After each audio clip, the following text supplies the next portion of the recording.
22 of them, and I looked around and I said, now, if we get caught, what will happen to me? They said, oh, you'll get deported in 24 hours and we'll go to prison for 3 years. I said, you're kidding. How many of you have been in prison for your faith? Out of 22, 18 raised their hands. I thought, no way. And I looked at him and I said, you 22 people, how many people do you oversee? Because they were all of these small group leaders, underground church leaders in the Hunan province. I said, how many, if you counted up all the people under your jurisdiction, how many would it be? And they counted them up and they said, little over 20 million. I said, what? See, we forget there's 1.3 billion people in China. This is crazy. Well, I had 15 Bibles and I passed them out. Obviously 7 didn't get them. And I said, let's turn to 2 Peter chapter 1 and we're going to read it. And just then one lady handed hers to somebody next to her. And I thought, interesting. Well, we turned there anyway, and as we started reading it, I understood why she gave it away. She had memorized the whole thing. She just recited the whole chapter. When it was done,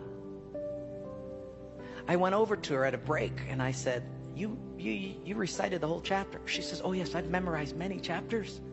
I said, where did you memorize many chapters? She said, in prison. I said, you have much time in prison. So I said, but don't they confiscate the Bible? She said, yes. So people bring in scriptures written on pieces of paper and they bring it in. So I said, but then if they find that piece of paper on you, won't they confiscate that? She said, oh yes, that's why you memorize it as fast as you can. Because even though they can take the paper away, they can't take what's hidden in your heart. I thought, wow.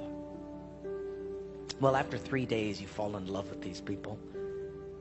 And when it was done, I said, how can I pray for you? I'm going to go back to America. You guys have been just so wonderful. How can I pray for you? They said, you know, Wayne, you guys can gather like this whenever you want to in America. We can't. Could you pray that one day we'll be just like you? And I looked at him and I said, I will not do that. Big incredulous eyes looked at me and they said, why?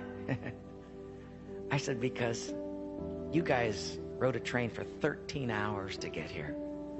In my country, if you've got to drive more than an hour, people don't come.